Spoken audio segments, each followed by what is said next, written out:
What is going on, everybody? Thank you all so much for tuning into this live stream episode of For the People podcast. And of course, I am, as always, your humble host, Niko House. And I'm back again with a special friend of the show, a journalist and founder of 21st Century Newswire. Welcome back, everybody. Patrick Henningsen. What's going on, Pat? How you doing, bro? Oh, it's great to be with you, Niko. Yeah, it's great. Thanks for inviting me. Of course, man. You've been doing some great coverage regarding the war with Iran, amongst a plethora of other issues. But I will say, guys, in case you have not watched Pat, his interviews or his show, this man is one of the hardest working guys in the business, dog. If you like ever want to just check in to figure out what's going on, if you go to his channel, go to his X account, 9 times out of 10, Pat has already talked about it. So make sure y'all follow him and subscribe to his channel if you haven't yet. So I don't know if you heard, Pat, but Bibi Netanyahu did an interview on 60 Minutes. And on the is that 60? That's on the Chabad broadcasting system, isn't it? CBS. Yeah. I think I saw that. It's Barry Wise's. Barry Wise is CBS now. She's really raised the standard there. Really great what she's done with the place. It's great. Yeah. I honestly, you always feel like, damn, mainstream media really can't get any worse. And then you put Barry Wise in charge of a network, and then like, wow, okay, I guess it can get worse. It can actually get worse than the bottom of the pit. Basically, it's been interesting to watch how CBS has been ran since Barry Wise has been there. Especially considering she was one of the ones who she left New York Times, and it was for claims of a lack of free speech, right? And then she gets to CBS and immediately starts censoring and starts firing people because they want to, be objective in their analysis over Israel or their coverage of like the war with Iran, for example, and things like that. So this 60 Minutes interview, in my opinion, was just Bibi Netanyahu PR. I think the saddest part about the interview for me personally was the realization that Bibi Netanyahu might still be alive. Now, I can't guarantee that that's the case, because if you actually watch the whole interview, the way that the questions are asked, it could be about almost any moment since the war was started, if you actually watch the whole thing. But what we're going to talk about right now is just how revealing the comments of Netanyahu regarding the war with Iran and regarding President Trump are, because it shows just how much control Bibi has over this current government, and that Trump really isn't answering to anybody but Bibi. Really quick, let's check out this clip about his response to when the Iran war can be considered over.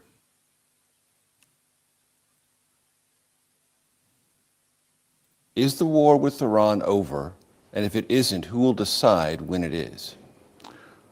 I think it accomplished a great deal, but it's not over, because there's still nuclear material, enriched uranium, that has to be taken out of Iran.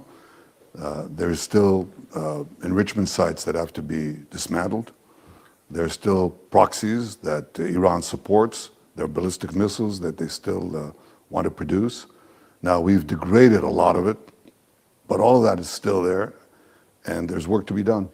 How do you envision the highly enriched uranium will be removed from Iran? You go in and you take it out. With what? Special forces from Israel? Special forces from the United States? Well, I'm not going to talk about military means, but what President Trump has said to me, I want to go in there. And I think it can be done physically. That's not the problem. If you have an agreement and you go in and you take it out, why not? That's the best way. What if there isn't an agreement? Can it be taken out by force? Well, you're going to ask me these questions. I'm going to dodge them, because I'm not going to talk about our military possibilities, plans, or anything of the kind. And I'm just trying to get at, how long is it going to take to achieve that aim? I'm not going to give a timetable to it, but I'm going to say that's a terrifically important mission. Yeah, man. Isn't that a little bit bizarre that supposedly this war, because what did Trump say? He tweeted, or excuse me, he posted on True Social. He said, it wasn't Bibi or Israel who started this war. I'm not doing it on behalf of them. It was my war. Bibi is the one who's deciding now when the war ends, apparently. What do you think about that? I can't stand to listen to that guy's voice for more than 30 seconds. It's just the voice of evil, like it's really difficult. But he fails to mention the fact that the U.S. already tried to remove enriched uranium by force, and they had a failed special forces raid in Isfahan, which it's now kind of almost confirmed that the CIA floated a cover story about, Saving Private Ryan, rescued pilot type story that just didn't add up for anybody. And they had a workaround for this that, there was, they're planning a raid to get the uranium, but then the pilot was down. So they mobilized the special Delta Force to go get him. And it was all a bit confusing and messy. Yeah, and 12 vehicles? Like what? Y'all mobilized 12 vehicles to get one pilot? Since when? Yeah, 100 plus special forces, C-130s. So it didn't make sense. So now it's pretty clear. What's funny is Press TV came out straight away within like 2 days and said, this is what happened. This was a raid to try to steal the enriched uranium. It was a botched raid. They did a cover story. They walked into a trap that we laid for them, basically. And at first I thought, is this just Iranian propaganda? It was 48 hours after this whole mess happened. This would have been like a month ago, or over a month ago.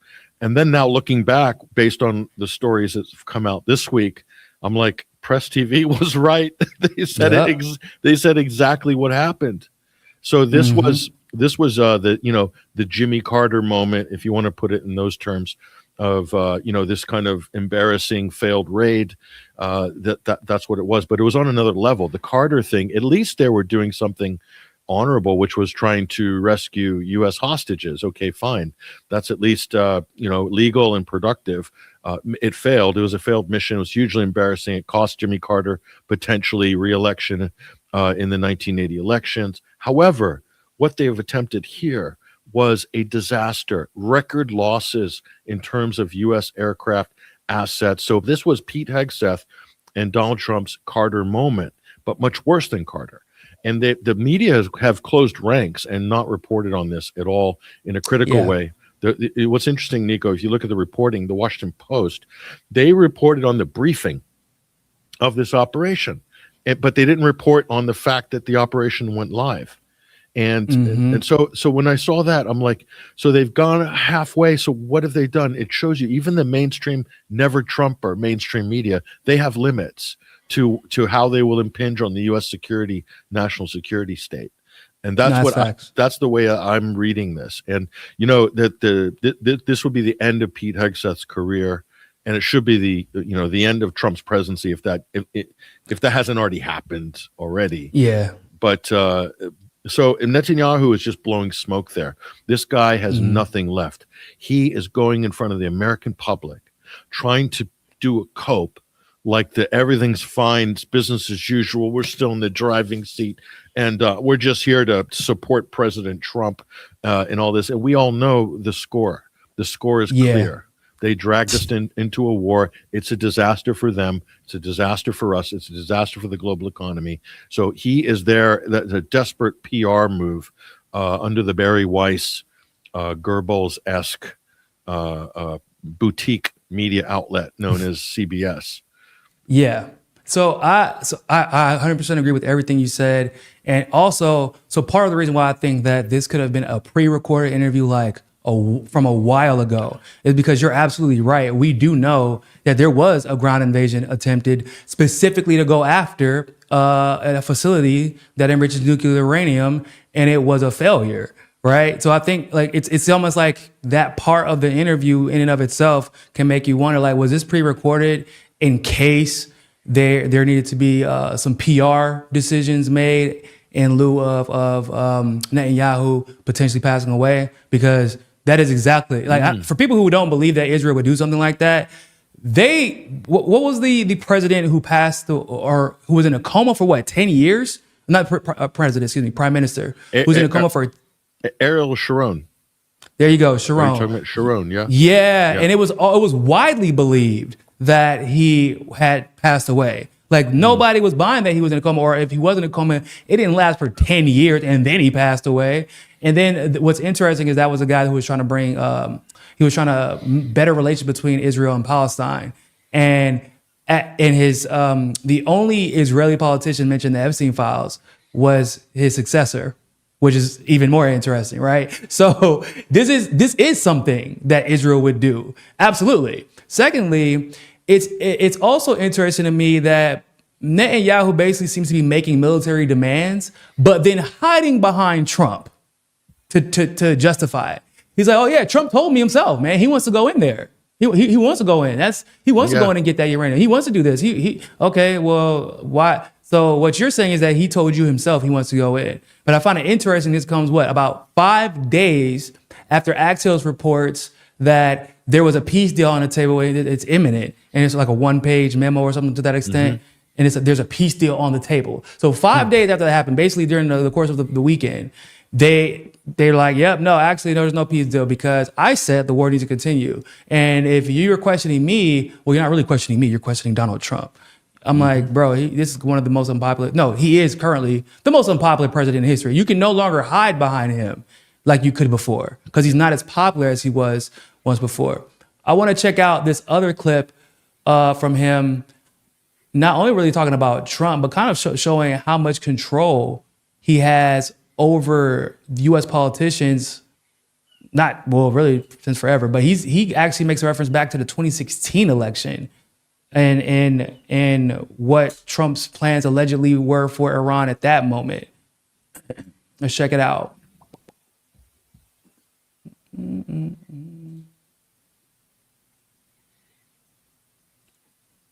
Of discussion with this, I came to the United States in 2016, right before the elections, because I made it a habit to meet with the candidates of both parties, either in America or here. So I go to 2016, it's right before the elections, and I meet with Hillary Clinton, and then I meet with Donald Trump in New York. The first thing he says to me in Trump Tower is, we can't let Iran have nuclear weapons. I'm going to walk out of that terrible Iran deal.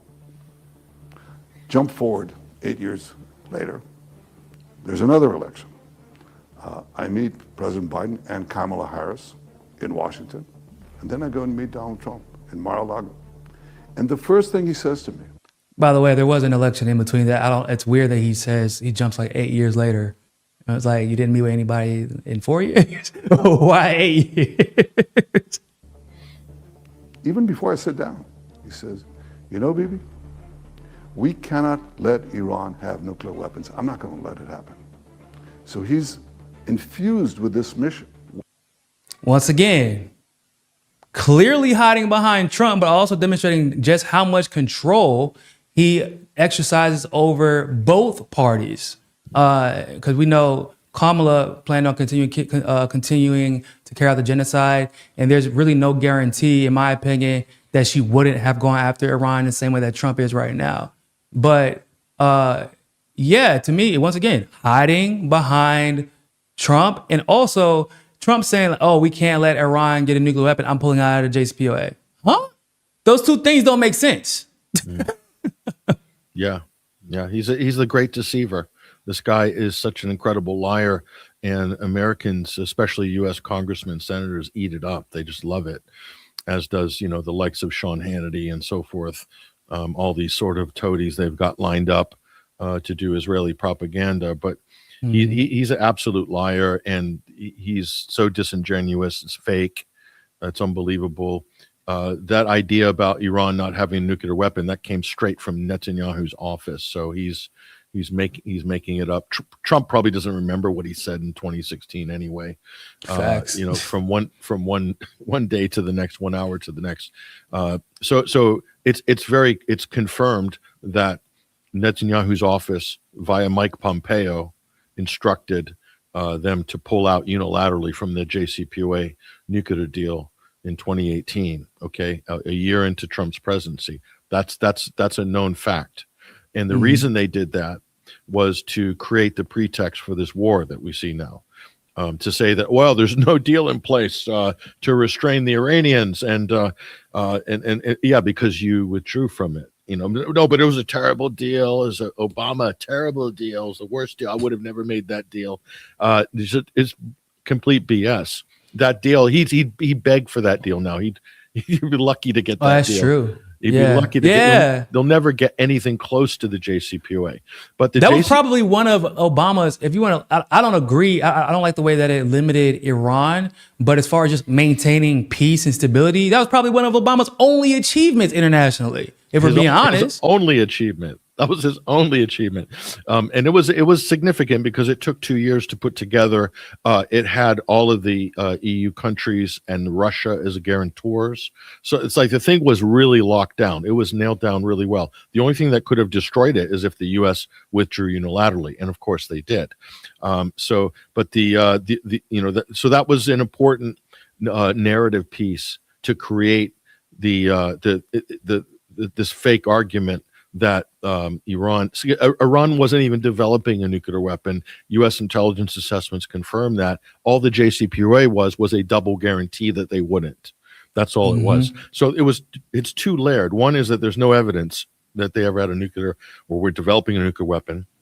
And the second is the JCPOA put like a double guarantee on top of that, with Russia having its thumb on that deal as well, and taking the enriched uranium out through Rosatom, which is the Russian corporation, international corporation. That's, by the way, sanction proof. No one can sanction Rosatom because they deal with nuclear material. A lot of people don't know that. They also do repairs, maintenance on nuclear plants. They're never sanctioned and can never be sanctioned. The U.S. uses them. Actually, they use Rosatom.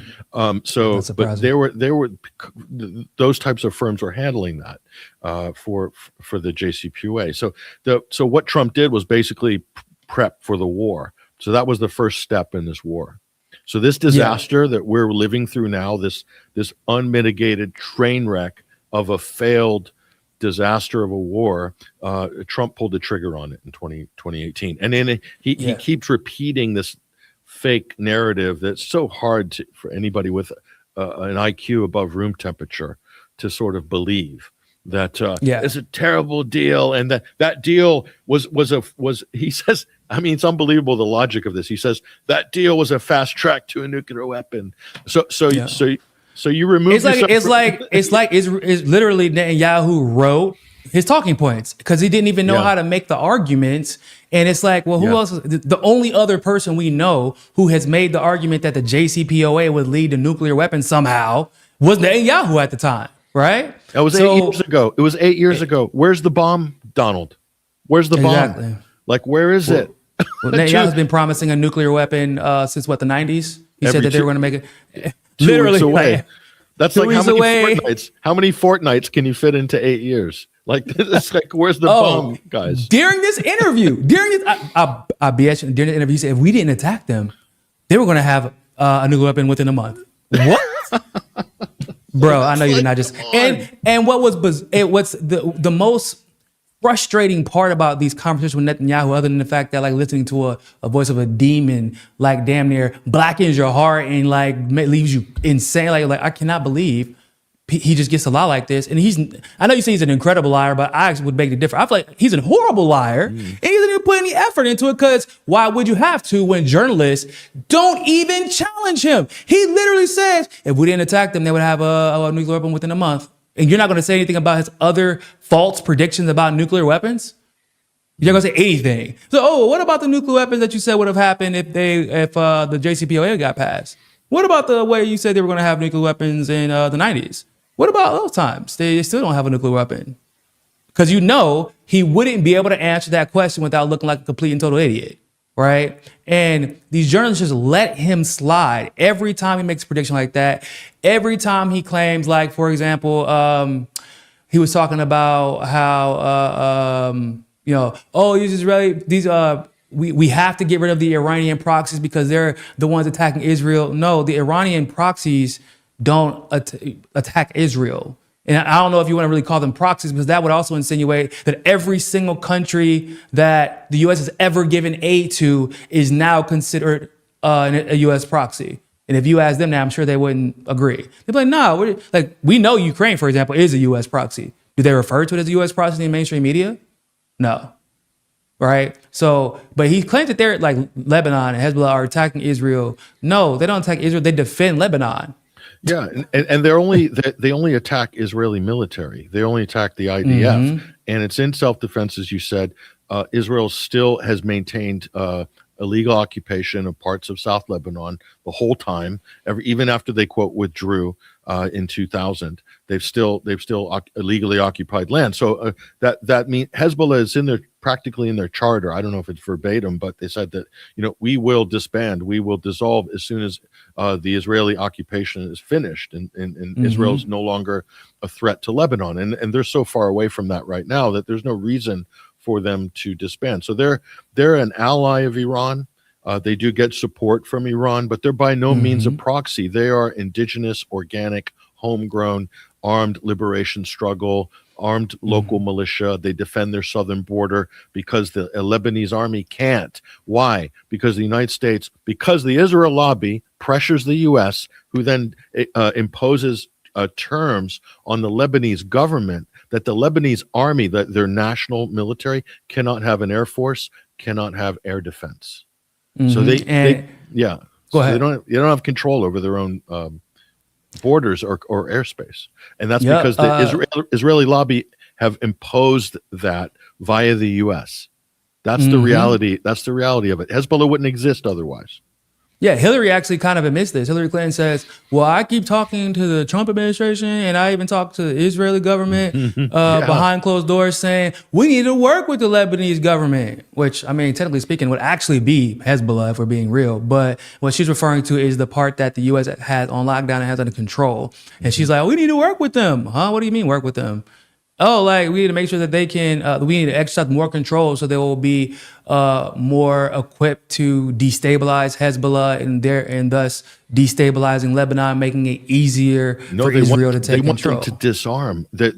Tom Barak is Trump's creepy envoy, his business associate, that's pressuring the Lebanese. The government's divided in three in Lebanon. You have the president, who is a Christian, nominally Maronite Christian. You have the prime minister, that's just nominally Sunni Muslim, and then you have the Speaker of the House, which is Shiite, which is representing Hezbollah and Amal, the Amal faction. And so they've got their puppets in the presidency and the prime ministership, Nawaf Salam, Joseph Ayoun. That's who the U.S. and Hillary and everybody else are pressuring, and Tom Barak, and they're trying to make them disarm Hezbollah. So they're trying to get their nerve up to want to have an internal civil war, and that's going to be violent. Okay, that's what the U.S. and Israel want. They want a violent civil war, just like they got in the 70s. And in Lebanon, exactly like this. And Israel used that to come in and occupy South Lebanon. And Hezbollah was born out of that occupation.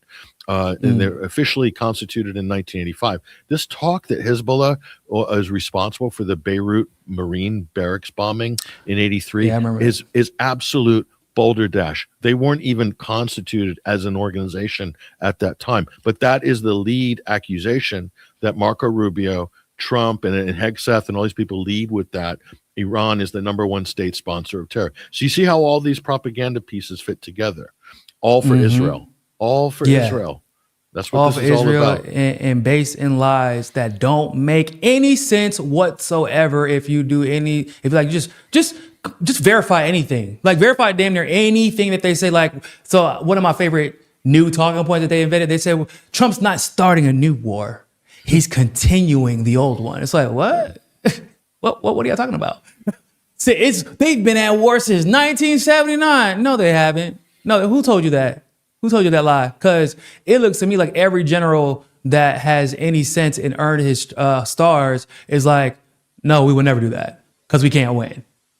We've tried we've done everything in our power to avoid going head to head with Iran. We've tried overthrowing their governments. We've assassinated generals from afar while they're in other countries. We've tried sanctioning them. We've sent Iraq after them and Saddam Hussein after them. We've done everything except we're going head to head with Iran because we can't win. So, and even Trump himself, right?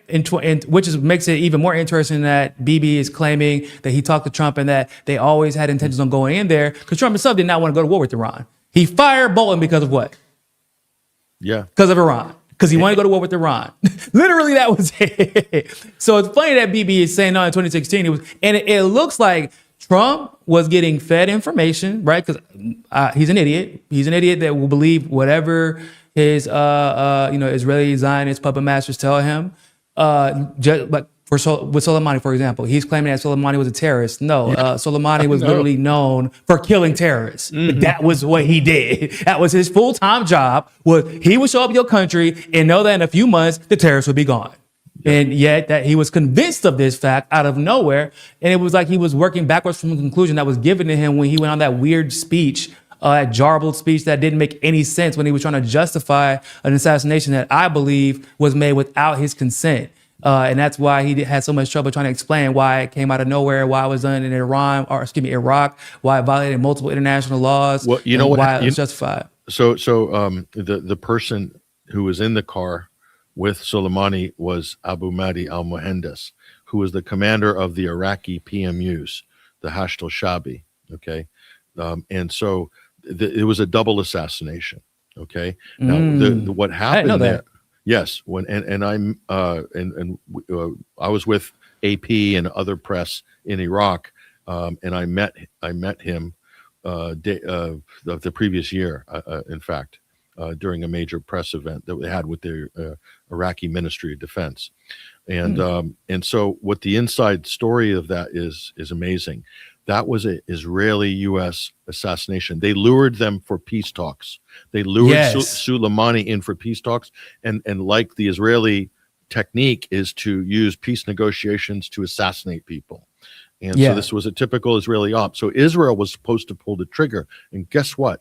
And it was a joint operation. And at the last minute, Netanyahu pulled out and left Trump holding the can to pull the trigger. You see how that works? You see how that works? That's what you're dealing with here. And it's worse than we can possibly imagine. I mean, this is a you-know-what show just on the surface for people like us watching it. But I guarantee you, below one layer below the surface that we can see, it's 10 times worse. Yeah, 100%. So what's funny about that, now that you mentioned that, I actually said on my show, this was a peace deal, but this was supposed to be a peace deal between Iran and Saudi Arabia. And that, that stop in Iraq was like just a connection basically, and boom, he's gone. I'm like, what? Why would they? And now fast forward, you're like, oh no, this is exactly how Israel and the U.S. has always operated under Trump. And it started with Soleimani. And now the way that went down makes perfect sense. And even Trump's reaction to it makes perfect sense when you consider the fact that it's not him making these decisions. I remember at the start of this current iteration of the war with Iran, there has been alleged, but probably easy to confirm at this point, that Trump has been fed false information by Israel to his administration. And he's made decisions about this war with Iran, even the possibility of them actually being able to win based on this information. Right? I'm sure that there was some kind of, oh no, for example, they don't have any hypersonic missiles. Their technology is, they got missiles, but don't worry about it, man. Like, we're telling you that they have nuclear weapons. I don't know if Trump actually believed that part, but I do believe that he thought that Iran's military was genuinely weaker than what they are. He believed their intelligence apparatus was not as good and not as I was about to say something in Portuguese. They weren't as aware of what's going on and how to attack not only Israel, but its allies in the region and U.S. assets in the region, as well as they have been doing. I genuinely believe that Trump was convinced that they were weak. And I'm like, how did you come to that conclusion? Like, bro. He's still convinced. He's still convinced. He's still being told. They're still shoveling the same garbage into his ears. And Joe Kent, who is a whistleblower effectively from the administration. Now, a lot of people in the independent media or whatever have black-pilled on Joe Kent, saying, "Oh, he's a plant, he's a shill." Look, Joe Kent said something immediately that is very credible. He said that the Israelis were stovepiping fake intelligence to bypass U.S. intelligence straight onto the desk of the president, and then they would triangulate that with Mark Levine, Sean Hannity, and they would run those talking points on the media, knowing full well the president gets his validation from Fox and from U.S. mainstream media. So he said this is the whole ecosystem that Israel runs, and it was the talking point was that they went from there's do they have are they developing nuclear or not, to no, they have enriched uranium in the country, and therefore Trump should be asking for zero enrichment. And they got that Steve Witkoff and Jared Kushner to basically all hem Trump in to accept that. That is the condition. That's the precondition. Zero enrichment, which is like a dead end. You could never get that. Iran would never agree to it. So it's guaranteeing that all negotiations are going to fail, and it's guaranteeing that there's going to be a war. And that's exactly how it happened. So Joe Kent is extremely credible based on his initial thing that he came out and ran with when he left the government. And I keep referencing back to that. It's so accurate. And it's very likely. It makes sense. It makes perfect sense. Well, Joe Kent, so people have an issue with Joe Kent on issues, and I think that on some other issues, and I think that's what's kind of like guiding people's opinions about him as a person. But I'm the type of person, when it comes to any given issue, I go back and I go back and look for what you said prior to you attaining office, before you even knew that you were going to get hired or get put in a certain position. And if you look at Joe Kent's comments about Israel or Ukraine, or in general, the United States funding wars in destabilizing countries abroad, his comments have been consistently the same since before he held office. That is a fact. I was like, well, let me see what he was saying before. He disagreed with the war in Ukraine before, and he disagreed with it after. He was critical of giving money to Israel or attacking countries on behalf of Israel before, and he felt the same way after. And then it looks like this was his final straw, because he's like, bro, I mean, this guy was ahead of terrorism. Like, he knew he's part of the intelligence community, and he's telling everybody it's Israel. Israel's lying to us.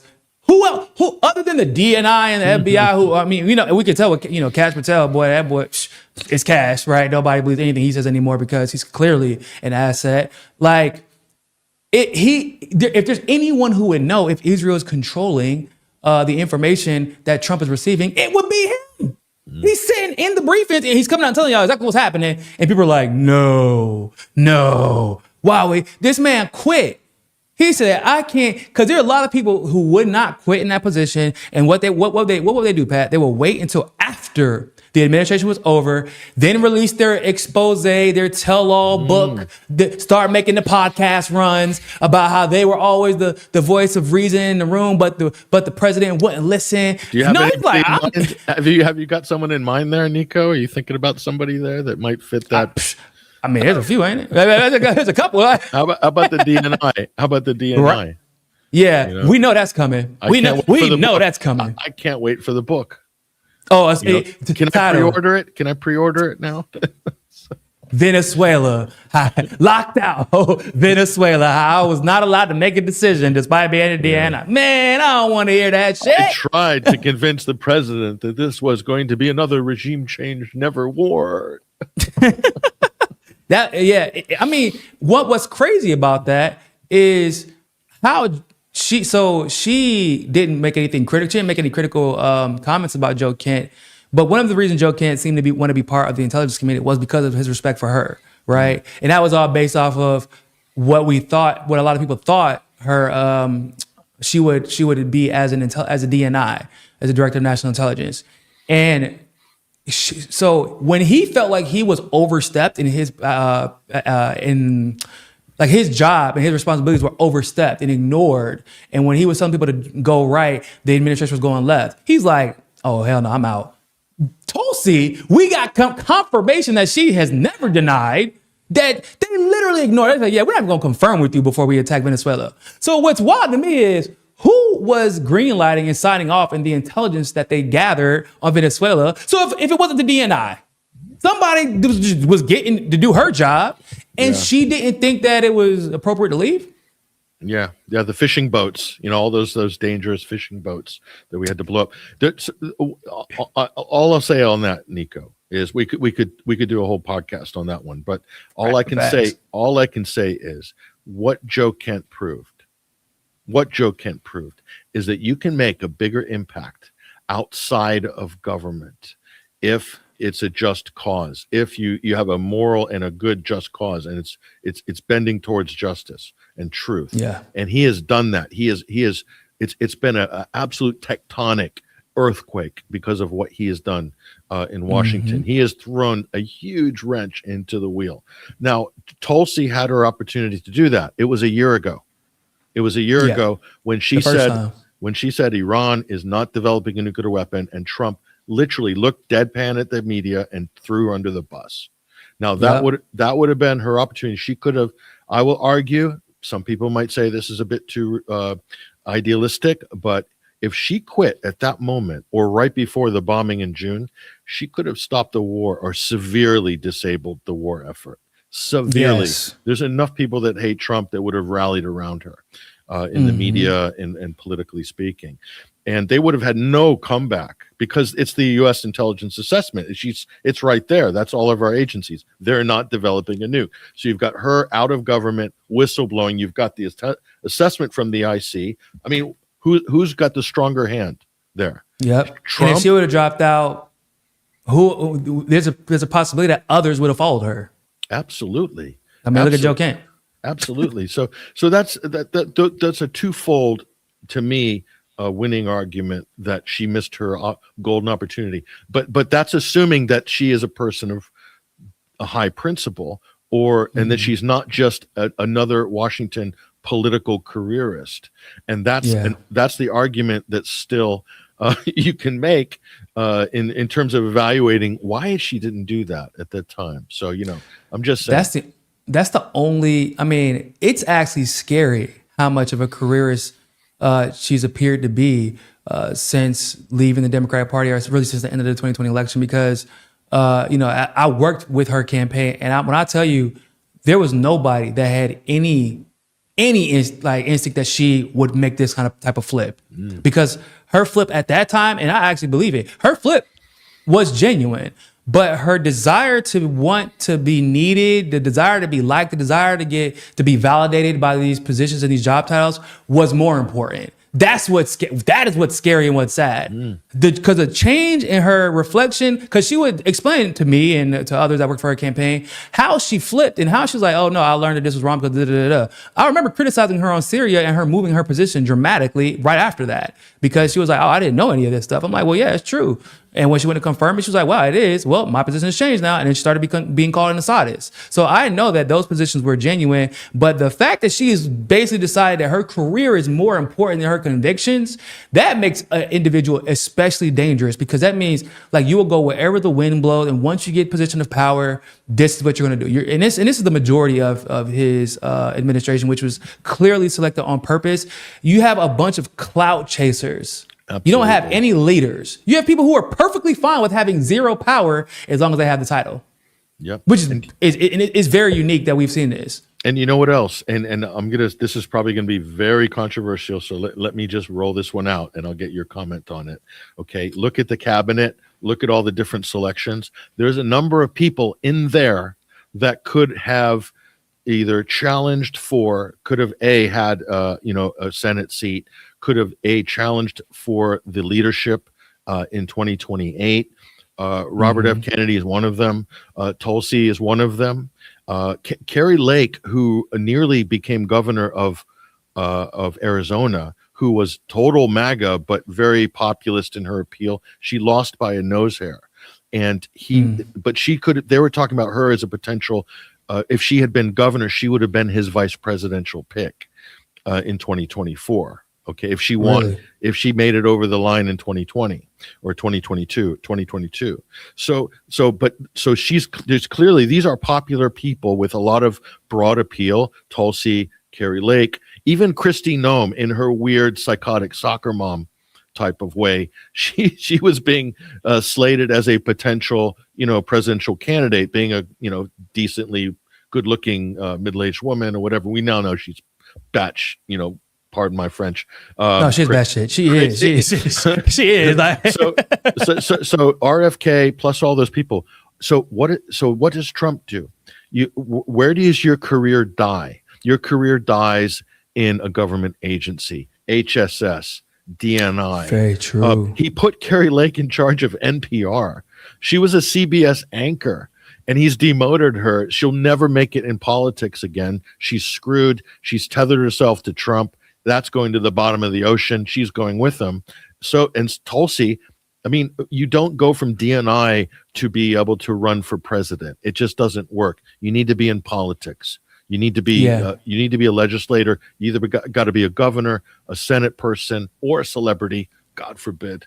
Even if she would have done the job, if she would have done DNI correctly because of her history in politics, maybe she would have had a chance. Right. Yeah. But the way that she's just basically glued and connected to every decision that Trump made, every failure that's being attached to the most unpopular administration in history. Yeah, that's over. That's it. And RFK, if he had taken the Senate seat in Massachusetts, that guy would have been unstoppable.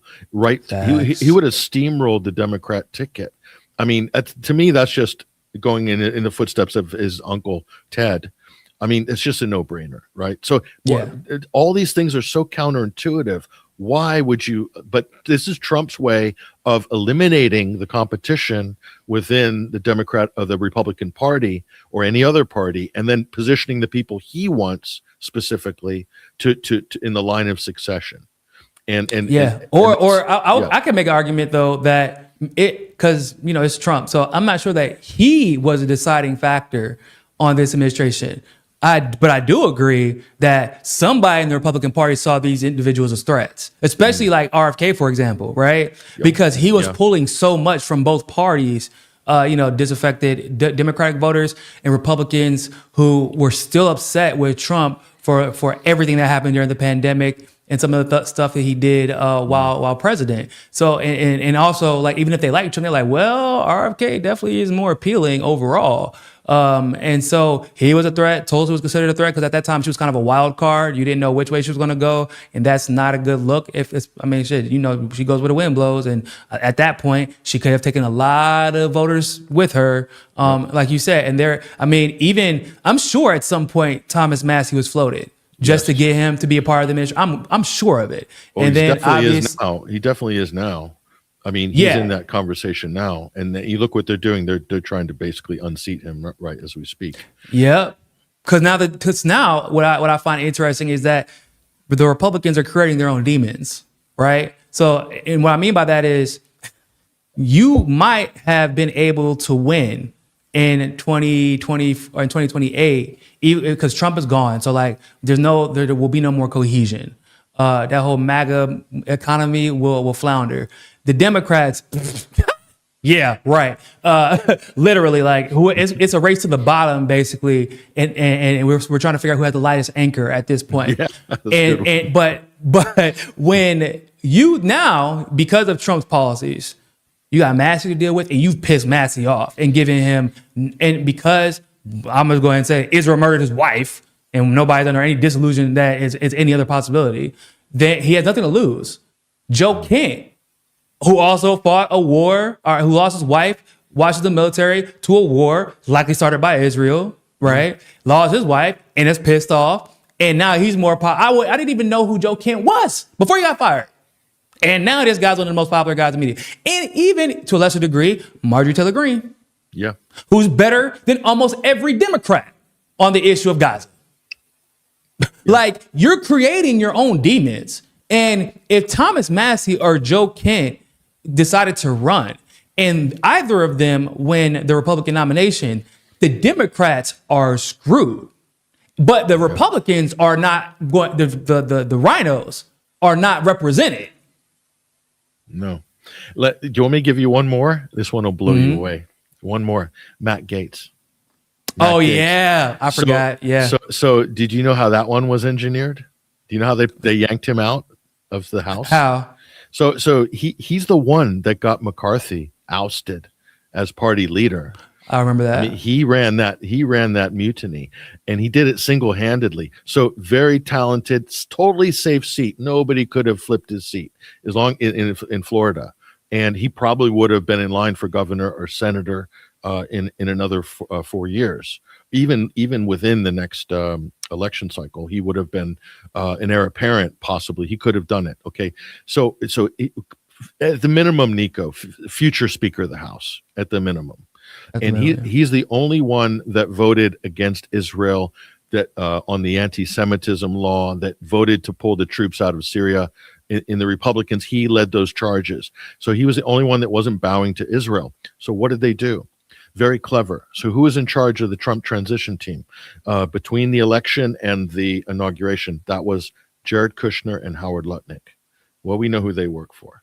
So what did they do? They shortlisted him, or Merriam or whoever shortlisted Matt Gaetz to be Attorney General. And that kind of threw everyone for a curveball. He's not known as a sort of master litigator or anybody with an extensive law career. I mean, he does have a not like my guy from South Carolina. What's his name?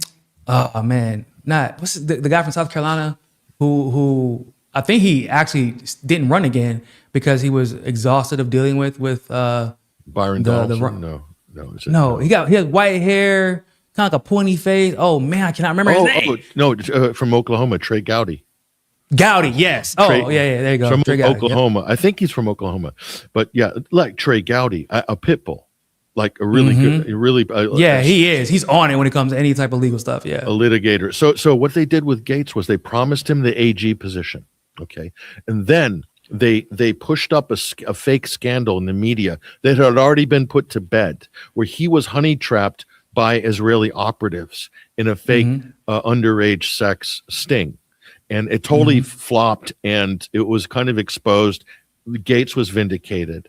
Kept his seat, more popular than ever because he survived that. Then they just re-injected that into the media, and then it created a whole problem within the Trump camp that this was going to be problematic, and they forced him to withdraw from that nomination. Well, he had practically already vacated his House seat. And I thought he lost. I just thought he just lost. No. He is a solid seat. He could have died in that seat. Okay. It was so safe. And so guess what? They replaced him with Pam Bondi. And we know why Pam Bondi was selected. Yeah. Okay. And guess who ran and filled Gates's vacant seat without having to win an election? Randy Fine. I did not know that. The Hebrew Hammer himself. So hold up. How did he not have to win an election? He didn't run a special. He didn't win a special election. It might have been a special election, or maybe it was a special. But maybe election. with no opposition. Competition. No opposition. That makes sense. Exactly. So it's effectively like being appointed practically by the party. So that was, and why wasn't there any opposition? That's another question we could investigate. Yeah. Okay. So what I'm saying is, take a step back from that and think, well, who would have micromanaged and masterminded this one? It was like literally killing 4 birds with one stone. I mean, it's a master stroke. And so where's Matt Gaetz now? OAN, One America News. I mean, talk about a graveyard. Yeah, it's not even a Fox anchor. You know what I mean? Yeah. I mean, that's, and then he's like one of the only ones that actually has the balls to be critical of Israel. So you barely see any coverage of him or any analysis from him from OAN. If we do see a clip go viral from Matt Gaetz, it's some podcast that he did an interview on. It's never from OAN directly. So that's a very interesting point. I didn't even realize that he had basically vacated his seat. I thought that he lost, and I did find it interesting that. And I remember thinking like, hold up, Randy Fine beat Matt Gaetz. Oh, how did that happen? When did that happen? I don't remember ever seeing anything about that. The nuance, because it would have been big news if he actually would have won. Beat him. Yeah, right. Yeah, but the nuance of that is he didn't. It was before there's a deadline to be whether you've officially vacated or not. There's a gray area there in December. And he could have recaptured that seat, and we don't know. This is the X factor that we don't know. Maybe it'll come out in Matt's memoirs, his book one day, but was he pressured behind the scenes not to go and retake his open seat that was still a few weeks vacant before the deadline? Yeah. And that's like maybe there was somebody like, hey man, be a team player, bro. Be a team player. You're gonna get this AG position. Like we know we want Randy Fine in already. We don't want the Democrats to come in and try to win a special election because So if you do this right now, we can go ahead and put a plan in place. You get your AG position and a chance at being at running for president because you're near the top. And like I'm sure that's how it went, right? And And for Matt Gaetz, like after you become an AG, and if you would have been successful AG, because I do believe, for example, that Matt Gaetz would have went after Epstein in the Epstein Probably. files. I do believe that. Probably. Because and also I don't find it a coincidence that they replaced him not just with Pam Bondi, who gave Epstein the initial sweetheart deal, but also somebody else from Florida Yes. to make sure that you guarantee that state. Right. Yeah. And because remember there was that whole beef between Trump and DeSantis over Florida, which almost caused Trump to lose Florida in a lot of people's minds. And so you protect Florida by having Pam Bondi there and almost you float Matt Gaetz' name. So you continue winning over Florida voters, convincing Florida voters to be on your side. And then you still bring in somebody from Florida. So you keep the Republicans from Florida on your side. Right. Because you didn't take DeSantis, you didn't take Gaetz, but you still brought in somebody from Florida. Okay, cool. We'll live with that. But then you, like you said, and you get rid of the Gaetz problem. Gone. Absolutely gone. That is crazy. I didn't think about that, but that is wild and scary that somebody was scheming like that behind the scenes. Yeah, It's like somebody was like, "No, we got to kill this Trump movement now." Or MAGA movement, rather, the MAGA movement. We need to kill it.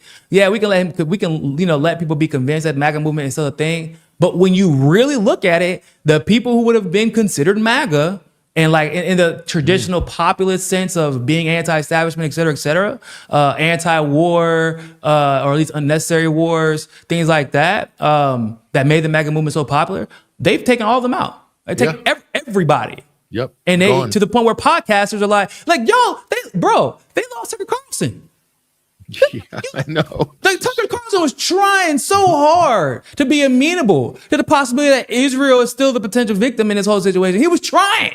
And they were like, yeah, man, we can't really guarantee that your plane may or may not be shot down when you travel here to give this interview. Huh? You can't inform the military that I'm coming? Nah, man. And I can't take a charter flight. Nope.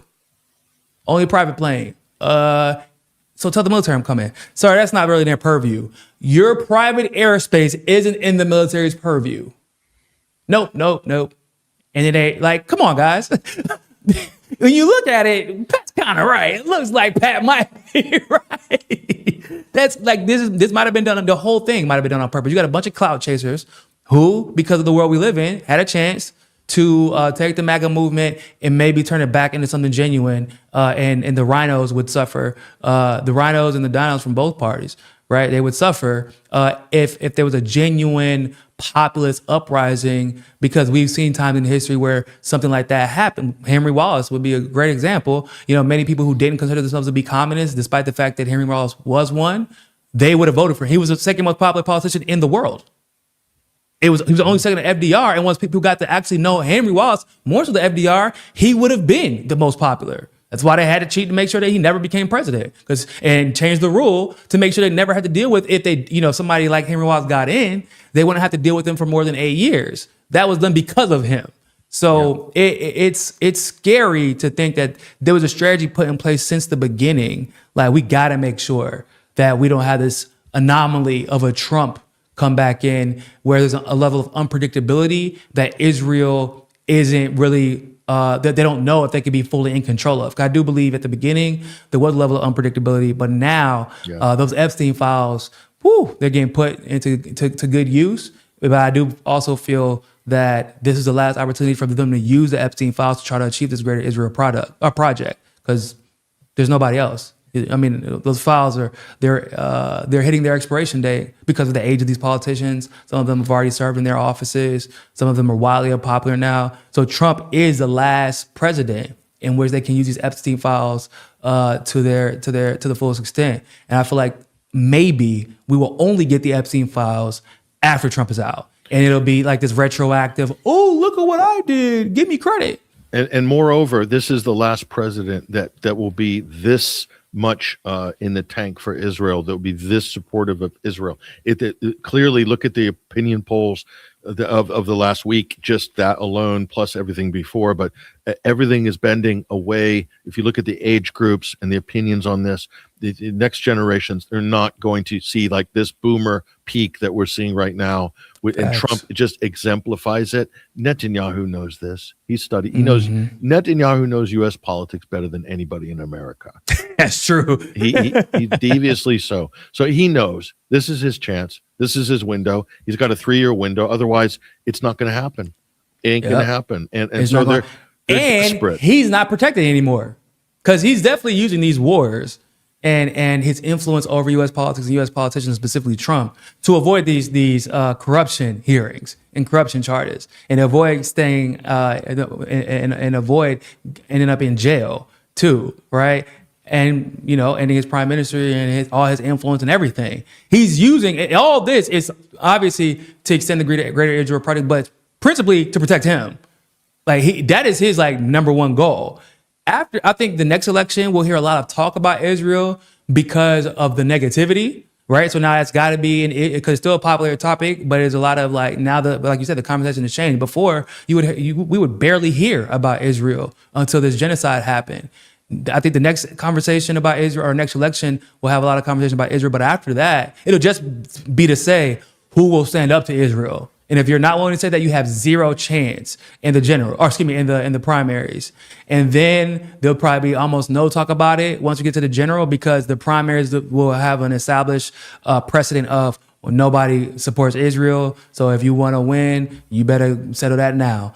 And then after that, I think there won't be any conversation about it because everybody will already have been decided. We don't want to support Israel. I think that's what's probably going to happen. And like you said, that is it. That is Netanyahu's window. That is the Zionist window. AIPAC can spend as much money as they want to, but at a certain point, people's self-interest kick in. Like, look, man, y'all can pay me as much money as you want to. Just paying me this money is going to make y'all more popular. Yeah. Before, I took the money and y'all were popular, so it made sense. I could lie and people would just believe me. That's not the case anymore.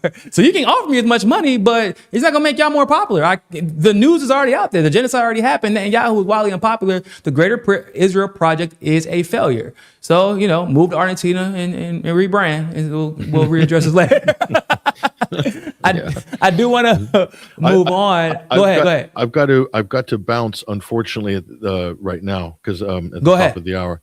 But I just wanted to just let you know and say thank you very much. And I'll drop the links to you in the chat. Of course, if you want to get my links. But appreciate the conversation. Hopefully, we can pick this up, continue where we left off next week or something like that. Unfortunately, Trump is probably going to give us plenty of news to talk about. Yeah, for sure.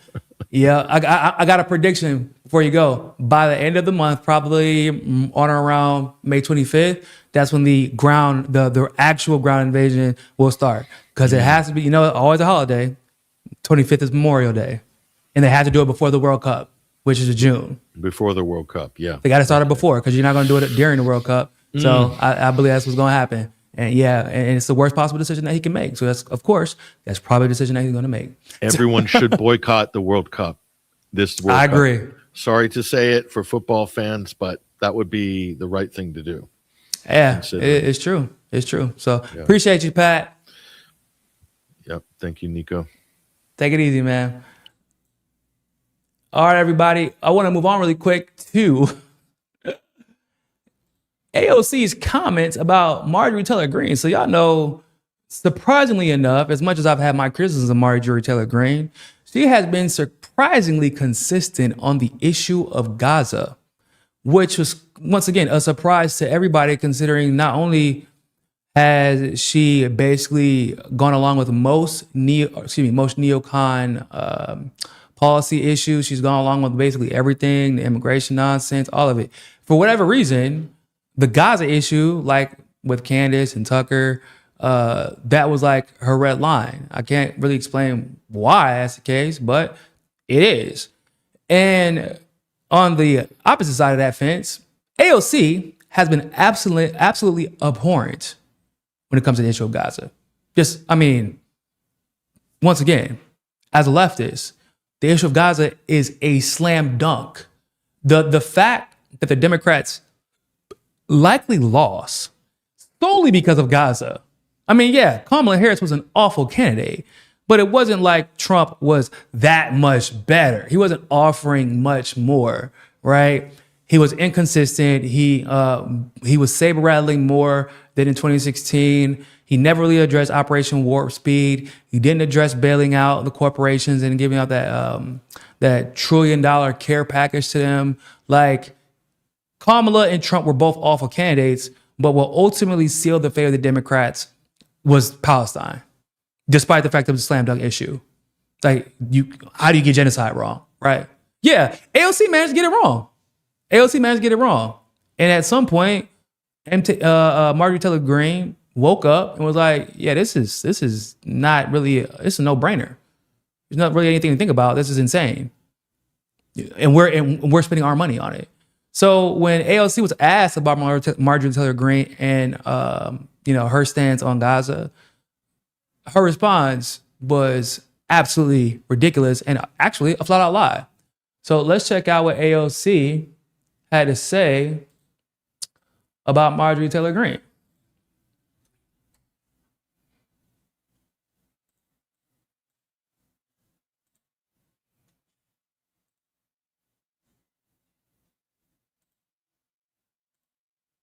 I personally do not trust someone like Marjorie Taylor Greene, a proven bigot and anti-Semite, on the issues of what is good for Gazans and Israelis. I don't. Like, what? Yeah, I need you to run that back. I mean, like, I can't believe people are clapping as if she said something profound or insightful. I personally do not trust someone like Marjorie Taylor Greene, a proven bigot and anti-Semite, on the issues of what is good for Gazans and Israelis. I don't. Like, okay, what? I challenge anybody. I challenge AOC, but anybody. When has Marjorie Taylor Greene made a single anti-Semitic comment? I'm not even going to say that she's not a bigot, because, I mean, she's made comments regarding immigration in the United States that are somewhat bigoted, but anti-Semitic? Never. Literally, I looked it up. And there was one time where she was directly accused of being anti-Semitic regarding her stance in a conversation in a war about Iran, or in the war with Iran. And she was like, no, this actually has nothing to do with the Jewish people. This is about the secular Israeli government and their military. That's it. When Congress in 2025, I believe it was, when Congress introduced a resolution to make basically all speech anti-Semitic, and everybody knew exactly why they were doing so. Like any criticism of the genocide in Israel, in Palestine, anything like that, speaking out against the Israeli government. When Congress introduced a resolution, you know who were the only ones who didn't vote for it?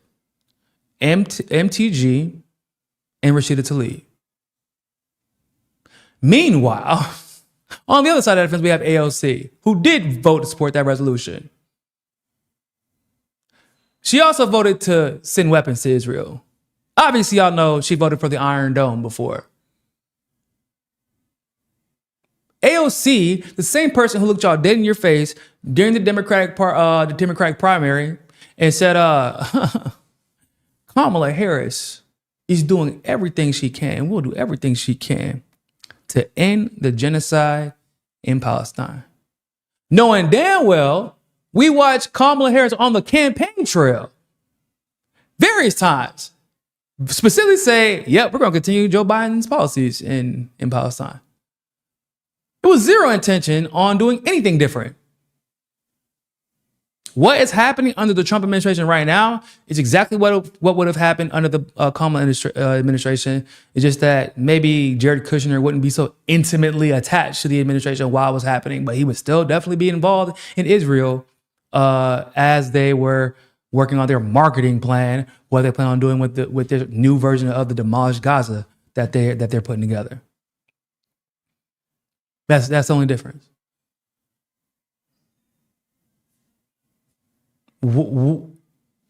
You call her anti-Semitic and say, "Oh man, like I wouldn't trust her." What? So we should trust you? who lied to your own base? Okay, so you're not anti-Semitic. Okay, that's fine. You say you're not a bigot, but you're quiet about the issue in Gaza. You're quiet. I remember when she was accosted by her supporters, former supporters, and that was like the first time.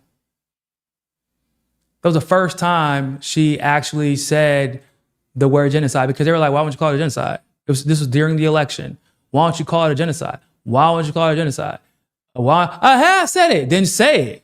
Why don't you call it genocide? I have said it, then say it. Matter of fact, Savvy Sass actually put out a tweet about this.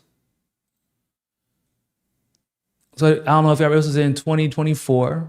The horrors unfolding in northern Gaza are the result of a completely unrestrained Netanyahu government. Not the Democratic government where Joe Biden and the Democrats were sending the funding to Israel to commit the genocide, in which we all know if the funding was stopped, literally the genocide couldn't go on for more than another month or two. That was like proven. That was confirmed. Not that it's the Netanyahu government. You see how they always like to say Netanyahu as if he's the only Israeli that supported genocide? Like as if he was unilaterally acting out the genocide. Fully armed by the Biden administration while food aid is blocked and patients are bombed in hospitals. This is a genocide of Palestinians. The U.S. must stop enabling it. Arms embargo now. Didn't stop her from voting for more arms there. So this person said, the idea that AOC refused to call out Biden over the genocide is a lie. A demonstrable lie, Mehdi Hassan. And then Sabs reminds the world, she wrote this tweet after activists confronted her and demanded her to do so. Y'all remember that video that went viral?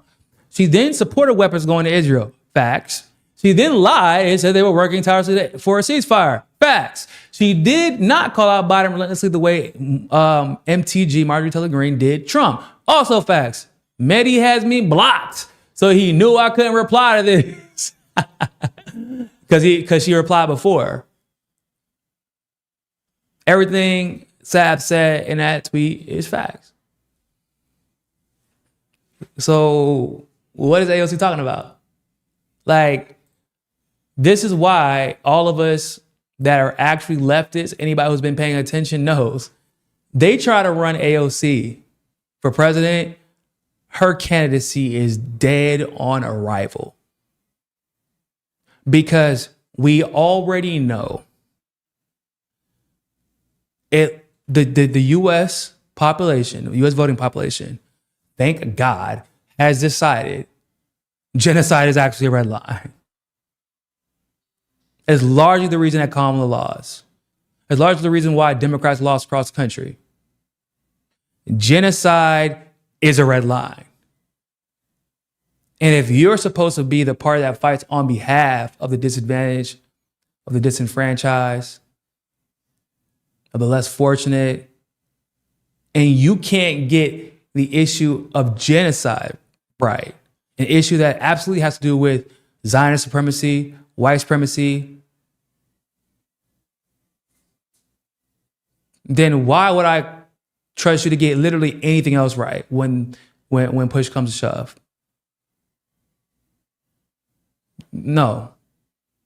AOC is full of shit. Like, you can't be better than MTG on an issue, guys.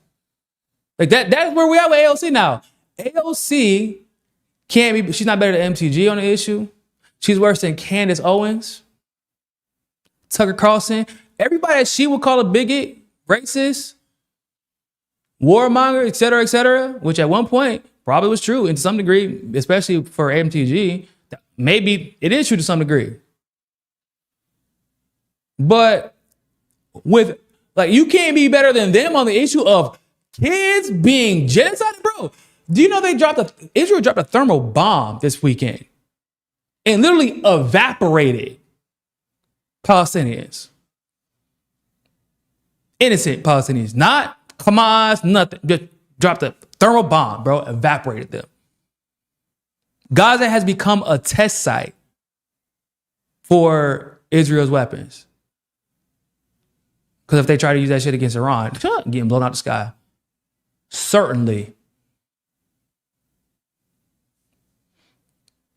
Certainly that. I don't understand. Look, she got all that smoke for MTG. But you know who she don't have smoke for? People like Ted Cruz. I can't work with MTG on the issue of Israel. But oh man, if I gotta be a China hawk, I could definitely work with Ted Cruz. Huh? Yeah, Ted Cruz, guys.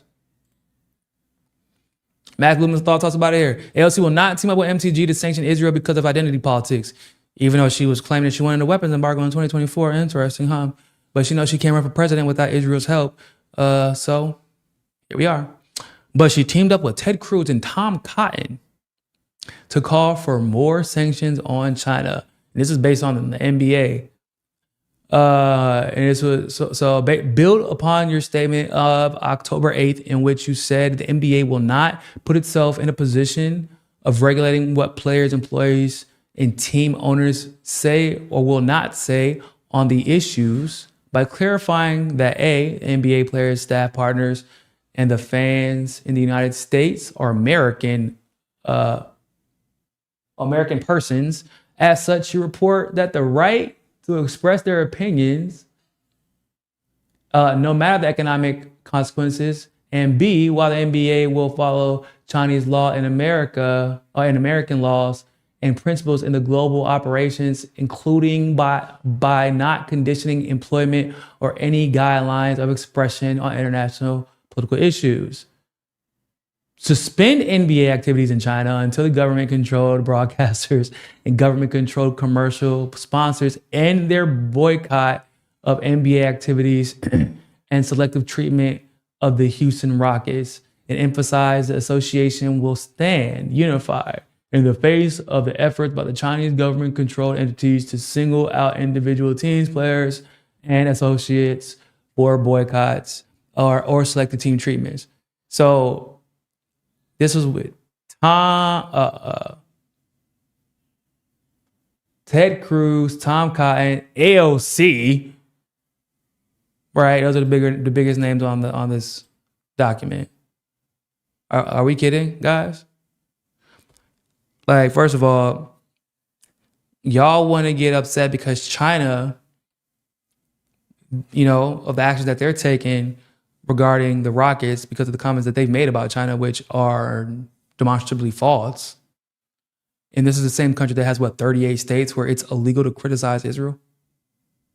And the federal government is literally deporting people who are legal residents here in the United, or no, I'm not in the U.S. anymore, but there are legal residents in the United States because of boycott and genocide.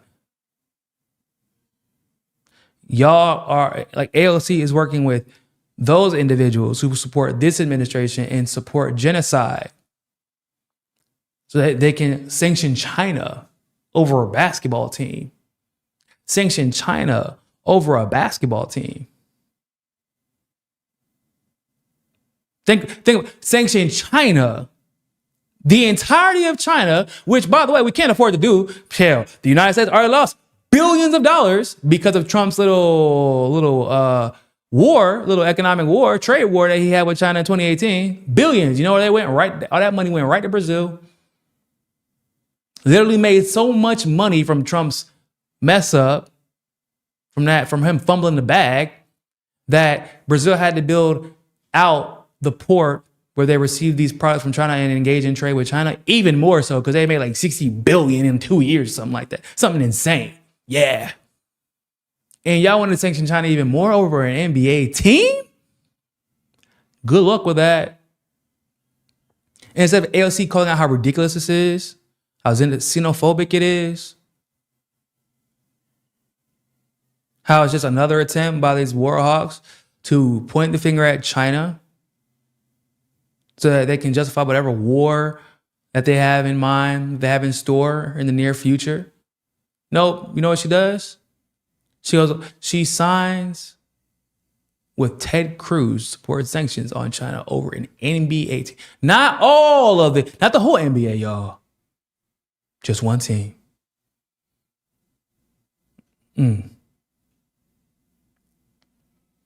So you want to talk about how I wouldn't trust MTG, a person who's bigoted and anti-Semitic on issues that have to do with Gaza. I wouldn't trust you at all. There's nothing consistent. You'll say one thing on X, vote one way legislation, say, give one opinion on this interview, give another opinion on that interview, say one thing in front of a camera when you're on the street, say another thing when you at a convention. What?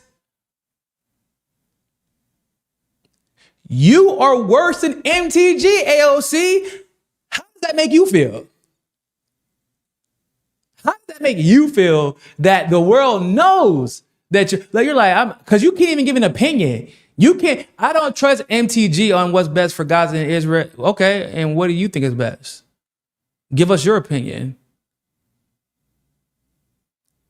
I'm genuinely curious. What does AOC actually believe is best? Because we don't know. We don't know.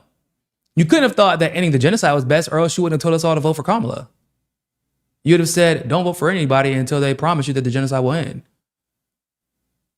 You're in a safe seat. There is nothing, and what I feel like what's wildest about the AOC situation with Israel is she's getting pimped out by Israel for the free ski. She's selling her soul to Zionists for free 99. It's a giveaway. It's a blowout. It's a liquidation sale. Imagine supporting genocide for free.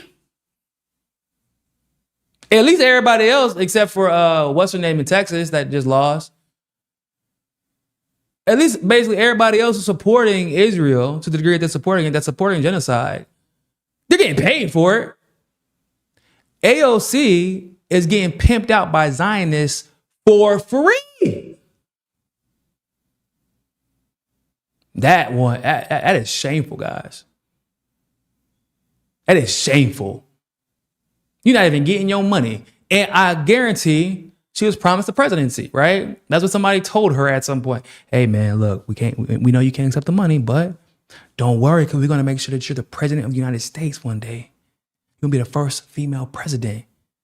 You're going to be wildly popular, right? Because, I mean, up until recently, there was no competition that was going to come after Trump in the Republican Party. Once again, as me and Pat just discussed, that's probably not the case anymore.